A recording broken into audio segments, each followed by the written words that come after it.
Theatrical illusion must be partial, so that it can always be recognized as illusion.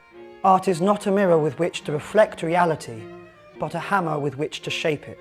The question of what artistic devices we should choose is simply the question of how we can get our audience to become socially active, how we can knock them into shape.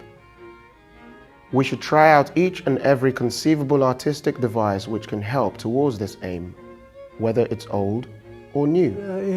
He said that he would like on his tombstone the words, he made suggestions, we carried them out. He doesn't say he made orders or he made, demands and we carried them out, or he commanded us.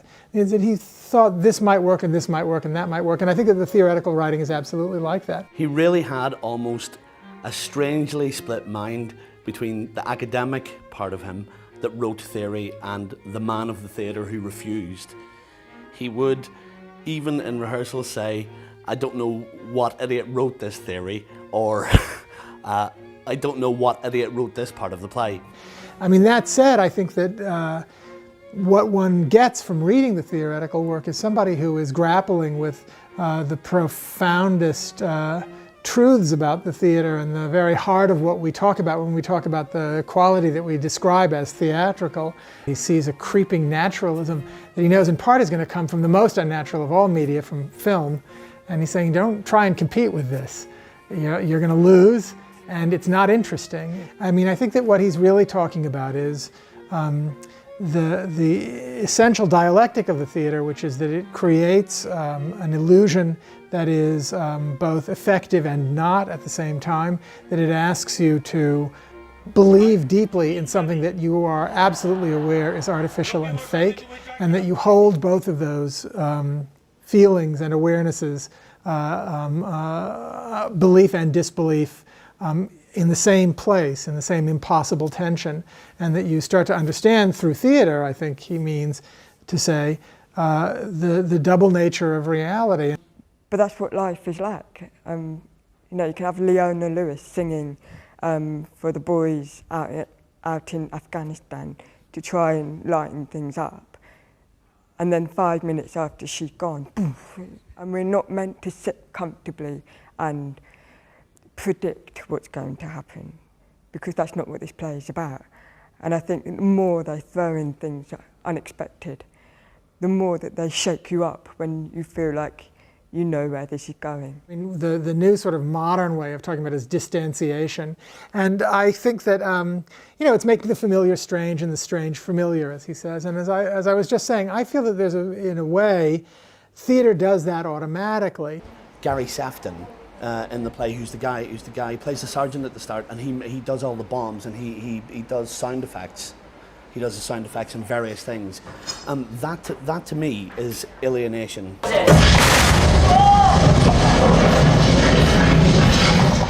Because you see something that exists outside of the play, but in some weird way, and I still can't articulate why, in some weird way that was drawing me further into what was happening on the stage. Because there was something, you have the narrative and you have the story of what's going on, and then all of a sudden there's a man who exists outside the play doing sound effects of a bomb going off, of something else, but the people are experiencing what he is doing outside the play as a reality, and it does something very strange. That's Brecht, absolutely Brecht, very simple. And you may have noticed that also the stage personnel, such as the sound, lights, and the stage technicians, where they would normally wear black, they would be in black during the production on stage, but not on this particular play. And Deborah Warner didn't want that. She wanted everyone to come as they are, in their own clothes. Stone by stone they climb, and their efforts make them worn and weak. Broken down, they barely make it back to bed. It's not only that you can see all the stage crew coming on to do what their job would be, behind the scenes. what Deborah has done as well is she has taken every single wall away, everything, and you see that you see the theatre itself as the theatre is. The limbo style. Mother Courage observes the funeral of a fallen imperial field. For some people, it was just visually exciting. For some people, I'm sure it meant a great deal in terms of Brechtian theory. For some people, it would have said something about war and about humanity and about us all. So it was another layer. His ideas of alienation, when he was writing this play, would have been staggering to the audience. They would have been very disconcerting, and all those methods have just been taken up as general practice.